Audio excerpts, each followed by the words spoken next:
En ocasiones las cartas contienen dinero. Tabrin se queda con parte de esas transferencias. Su pasión por jugar a las cartas también le pierde. Le pillan haciendo trampas y recibe una fuerte paliza. Para mayor seguridad, los alemanes le transfieren de Letzen al campamento de Hammelburg. ¿Qué les lleva a mimar a una persona tan poco fiable? El jefe Müller de la Gestapo, en su directiva del 17 de junio de 1941, ordena a sus agentes que busquen entre los prisioneros de guerra a elementos políticos, criminales y de otra índole a quienes se les pueda confiar las actividades de espionaje dentro del campo, así como a aquellos que haya que eliminar. Al parecer, la completa falta de principios morales de Tabrin causa impresión en el servicio secreto alemán. De acuerdo con el registro del interrogatorio de Shiloh Tabrin. ¿Quién debía cometer el acto terrorista? Me asignaron la misión a mí. Para ello me proporcionaron el arma confiscada anteriormente junto con explosivos y balas envenenadas, así como un Panzerknacker. ¿Cómo tenía pensado utilizar el arma? Iba a utilizar el Panzerknacker en la calle, al paso del cortejo gubernamental. ¿Y para qué eran los explosivos y las balas envenenadas? Debía utilizarlos en caso de que estuviera cerca del camarada Stalin. En los centros de formación en inteligencia de Labberg, en Austria, Tabrin no solo lleva a cabo ejercicios de instrucción, sino que también trabaja en un grupo encubierto que identifica a alumnos poco fiables. Más adelante, Tabrin, haciendo de señuelo, logra ganarse la confianza de los líderes en la sombra e instiga a un grupo de prisioneros de guerra a escapar. Tras varios días deambulando por el bosque, los fugados son capturados por la policía alemana. Esa fue la historia sobre la fuga que Tabrin se inventó para el NKVD. El registro de este agitador recoge otra misión cumplida más y una nota en su dossier personal. Siente odio por el régimen soviético, es astuto e ingenioso y se adapta fácilmente a cualquier circunstancia. Siente debilidad por el dinero. Durante la guerra, en torno a 130 órganos de espionaje alemanes actuaban en territorio de la Unión Soviética. Estos órganos crearon alrededor de 60 centros de formación en inteligencia que reclutaban a prisioneros y desertores que desearan colaborar con el régimen de Hitler. A decir verdad, desde 1917, por un lado criamos una generación de personas que sentían una devoción desinteresada por los ideales socialistas, en cierto sentido, de forma selectiva. Sin embargo, fueron muchos los que sufrieron por culpa del régimen soviético. Las represiones y persecuciones en masa dirigidas contra simples civiles lógicamente generaron un gran número de personas descontentas que deseaban vengarse y volver atrás en el tiempo. A partir del 25 de agosto de 1943, Tabrin capta el interés de la Gestapo y es transferido al campo Zamberg del SD en las inmediaciones de Berlín, donde se forman agentes para operaciones especiales clandestinas en territorio de la Unión Soviética. Los futuros agentes reciben instrucción general y aprenden a conducir coches, motocicletas e incluso trenes. Es indispensable saber saltar en paracaídas. También reciben instrucción sobre cómo fabricar dispositivos a partir de materiales ensamblados.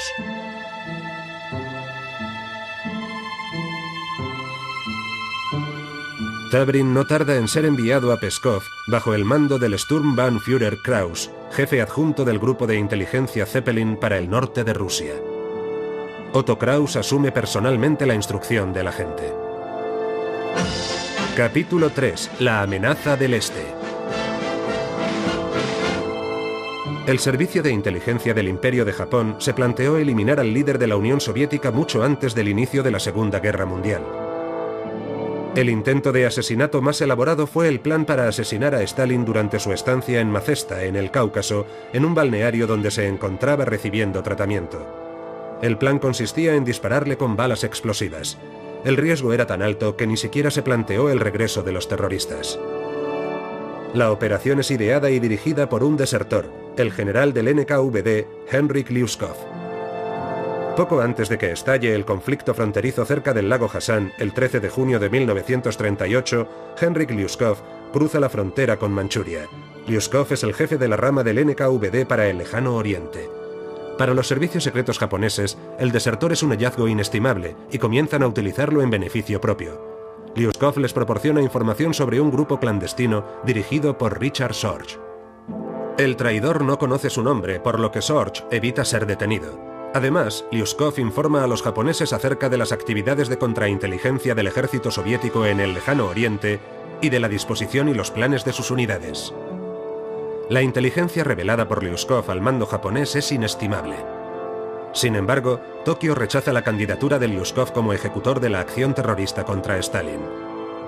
Obviamente se trata de una figura pública en la Unión Soviética y habría sido reconocido. Lyuskov es ejecutado de acuerdo con la sentencia dictada por la Junta de Guerra del Tribunal Supremo de la Unión Soviética el 30 de agosto de 1945. De acuerdo con el registro del interrogatorio de Shilo Tabrin. Denos los detalles de cómo se suponía que iba a llevar a cabo la acción terrorista. Siguiendo las órdenes del comandante Kraus, debía hacerme legalizar mi situación en Moscú. ¿Cómo iba a penetrar en Moscú?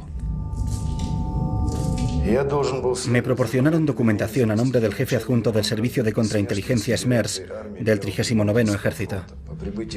Al llegar a Moscú tenía que cambiar dichos documentos. Me dijeron que la identificación era totalmente fiable. Sin embargo, no era seguro portarla durante mucho tiempo. Al llegar a Moscú debía obtener otra identificación a nombre de un oficial del Ejército Rojo de baja por heridas de guerra. El Arado 232 de transporte militar sobrevuela la frontera y pone rumbo a Reshchev. Resta muy poco tiempo para el aterrizaje. ¿Podría tratarse de un viaje solo de ida? Tabrin recuerda sus conversaciones con el Dr. Greife, jefe de la 6ª División de la RSHA, y Obersturmbannführer de las SS, quien le aseguró que la operación se había preparado de forma impecable y que le aguardaba una generosa recompensa.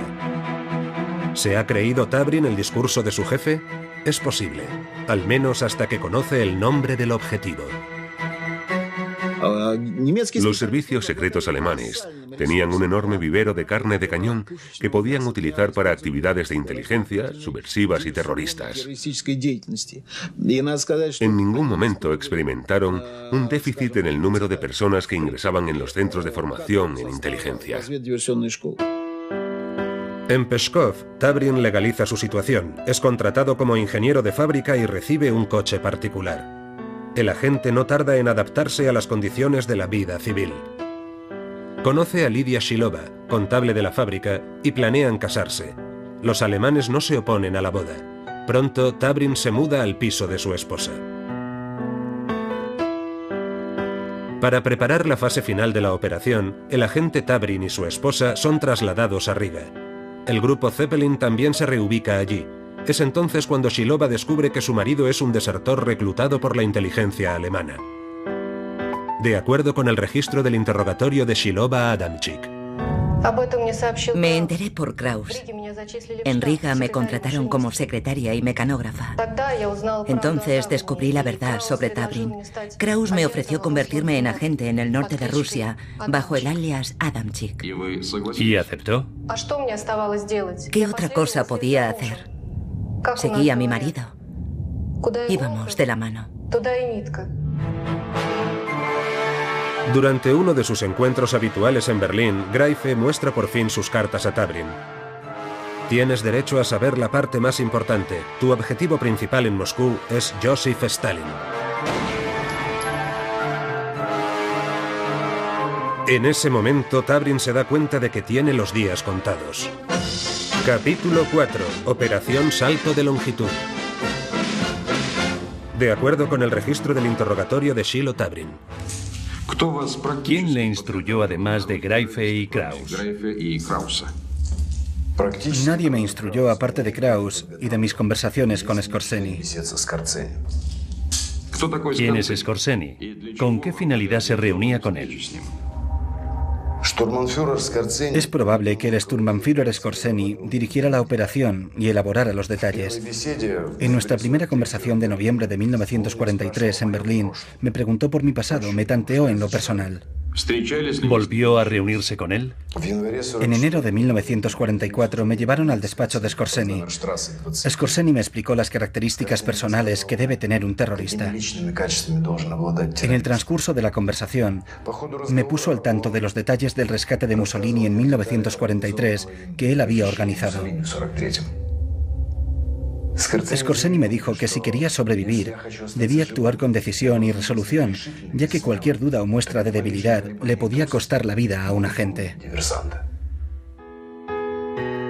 El famoso espía Otto Skorzeny, favorito de Hitler, toma parte en la organización de al menos un intento de asesinato más del líder soviético.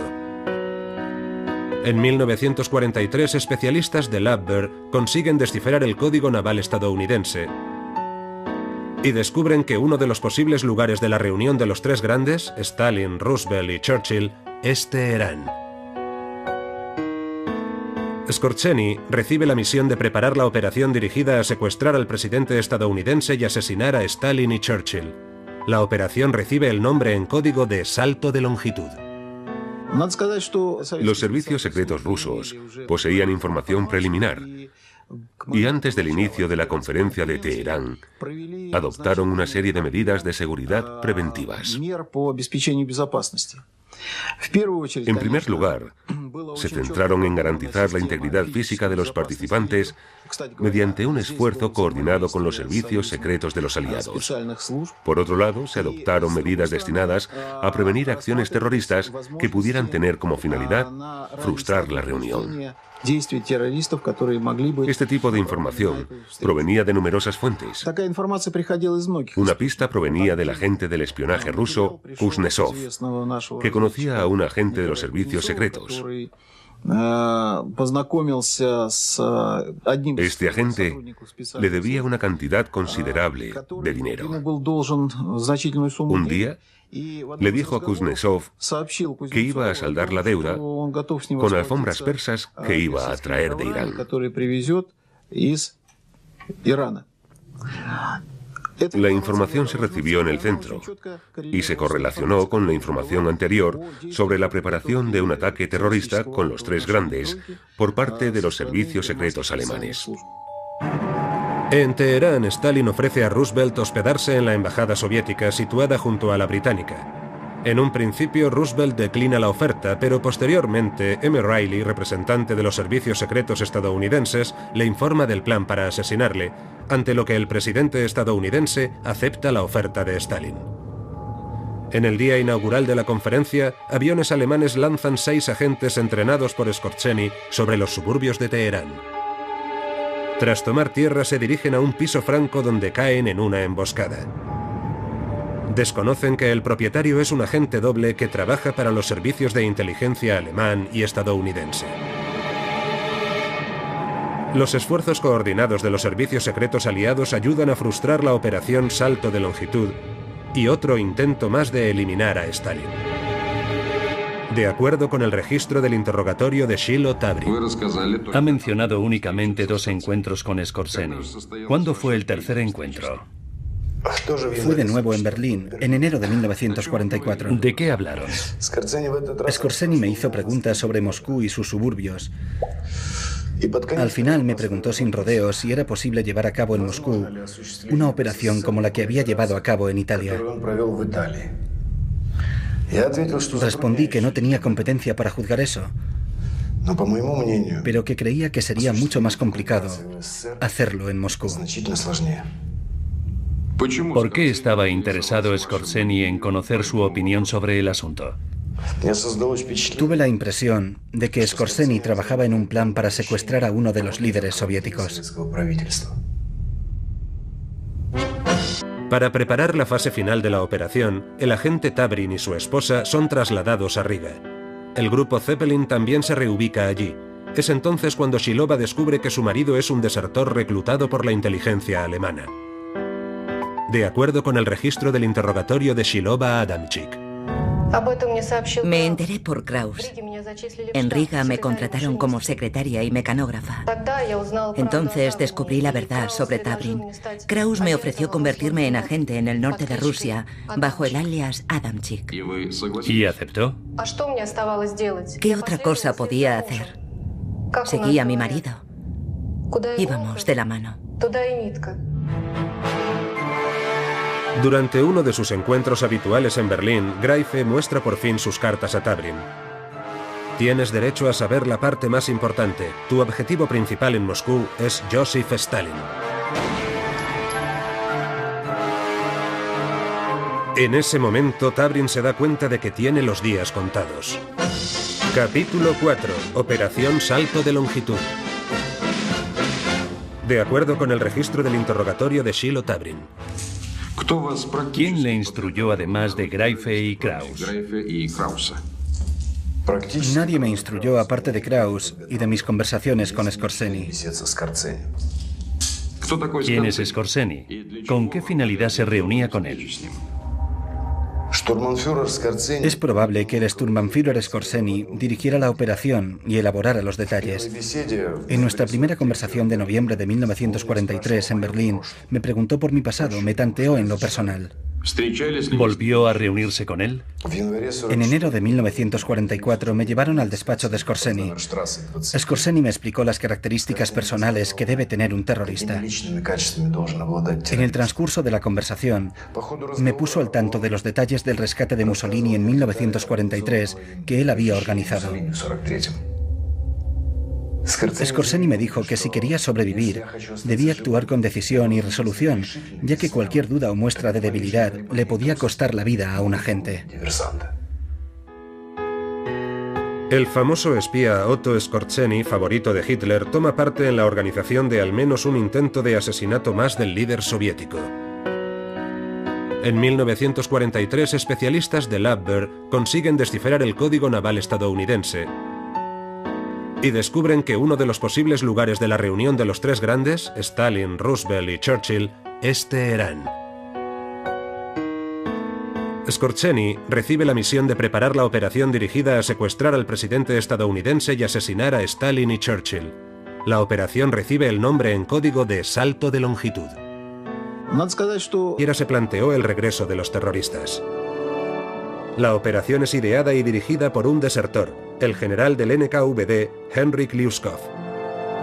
Poco antes de que estalle el conflicto fronterizo cerca del lago Hassan, el 13 de junio de 1938, Henryk Lyuskov cruza la frontera con Manchuria. Lyuskov es el jefe de la rama del NKVD para el Lejano Oriente. Para los servicios secretos japoneses, el desertor es un hallazgo inestimable y comienzan a utilizarlo en beneficio propio. Lyuskov les proporciona información sobre un grupo clandestino dirigido por Richard Sorge. El traidor no conoce su nombre, por lo que Sorge evita ser detenido. Además, Lyuskov informa a los japoneses acerca de las actividades de contrainteligencia del ejército soviético en el Lejano Oriente y de la disposición y los planes de sus unidades. La inteligencia revelada por Lyuskov al mando japonés es inestimable. Sin embargo, Tokio rechaza la candidatura de Lyuskov como ejecutor de la acción terrorista contra Stalin. Obviamente se trata de una figura pública en la Unión Soviética y habría sido reconocido.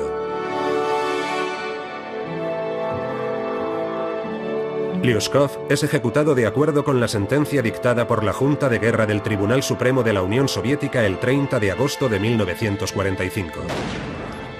De acuerdo con el registro del interrogatorio de Shiloh Tabrin. Denos los detalles de cómo se suponía que iba a llevar a cabo la acción terrorista. Siguiendo las órdenes del comandante Kraus, debía hacerme legalizar mi situación en Moscú. ¿Cómo iba a penetrar en Moscú? Me proporcionaron documentación a nombre del jefe adjunto del Servicio de Contrainteligencia SMERS del 39º Ejército. Al llegar a Moscú tenía que cambiar dichos documentos.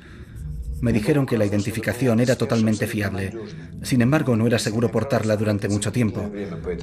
Al llegar a Moscú, debía obtener otra identificación a nombre de un oficial del Ejército Rojo, de baja por heridas de guerra. El Arado 232 de transporte militar sobrevuela la frontera y pone rumbo a Reshef. Resta muy poco tiempo para el aterrizaje. ¿Podría tratarse de un viaje solo de ida? Tabrin recuerda sus conversaciones con el Dr. Greife, jefe de la sexta división de la RSHA, y Obersturmbannführer de las SS, quien le aseguró que la operación se había preparado de forma impecable y que le aguardaba una generosa recompensa.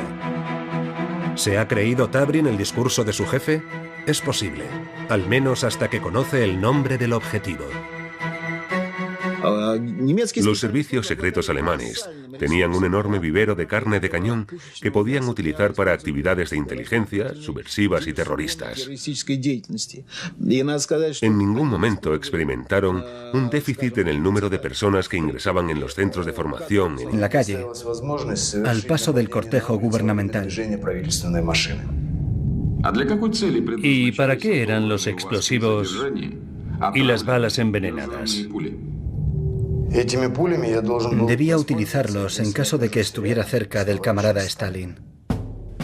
En los centros de formación en inteligencia de Labberg, en Austria, Tabrin no solo lleva a cabo ejercicios de instrucción, sino que también trabaja en un grupo encubierto que identifica a alumnos poco fiables. Más adelante, Tabrin, haciendo de señuelo, logra ganarse la confianza de los líderes en la sombra e instiga a un grupo de prisioneros de guerra a escapar. Tras varios días deambulando por el bosque, los fugados son capturados por la policía alemana. Esa fue la historia sobre la fuga que Tabrin se inventó para el NKVD. El registro de este agitador recoge otra misión cumplida más y una nota en su dossier personal. Siente odio por el régimen soviético, es astuto e ingenioso y se adapta fácilmente a cualquier circunstancia. Siente debilidad por el dinero. Durante la guerra, en torno a 130 órganos de espionaje alemanes actuaban en territorio de la Unión Soviética. Estos órganos crearon alrededor de 60 centros de formación en inteligencia que reclutaban a prisioneros y desertores que desearan colaborar con el régimen de Hitler. A decir verdad, desde 1917, por un lado criamos una generación de personas que sentían una devoción desinteresada por los ideales socialistas, en cierto sentido, de forma selectiva. Sin embargo, fueron muchos los que sufrieron por culpa del régimen soviético. Las represiones y persecuciones en masa dirigidas contra simples civiles lógicamente generaron un gran número de personas descontentas que deseaban vengarse y volver atrás en el tiempo. A partir del 25 de agosto de 1943, Tabrin capta el interés de la Gestapo y es transferido al campo Zamberg del SD en las inmediaciones de Berlín, donde se forman agentes para operaciones especiales clandestinas en territorio de la Unión Soviética. Los futuros agentes reciben instrucción general y aprenden a conducir coches, motocicletas e incluso trenes. Es indispensable saber saltar en paracaídas. También reciben instrucción sobre cómo fabricar dispositivos a partir de materiales ensamblados.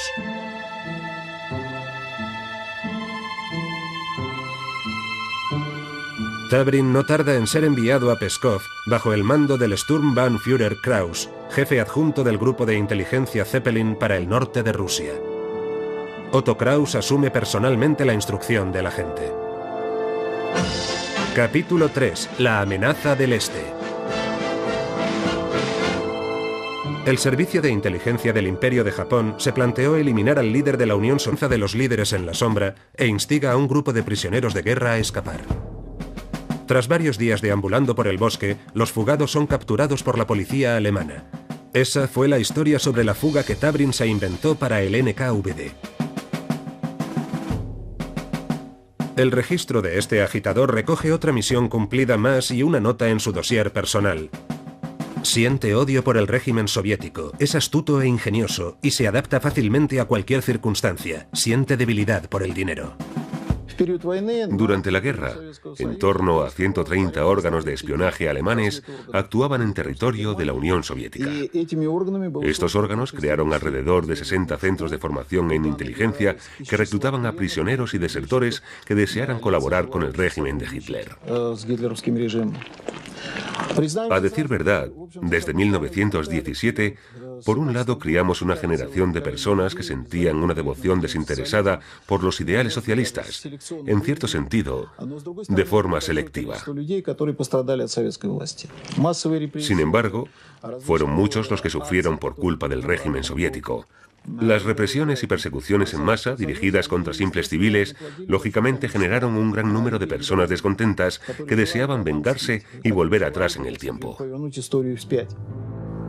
A partir del 25 de agosto de 1943, Tabrin capta el interés de la Gestapo y es transferido al campo Zamberg del SD en las inmediaciones de Berlín, donde se forman agentes para operaciones especiales clandestinas en territorio de la Unión Soviética. Los futuros agentes reciben instrucción general y aprenden a conducir coches, motocicletas e incluso trenes. Es indispensable saber saltar en paracaídas. También reciben instrucción sobre cómo fabricar dispositivos a partir de materiales ensamblados.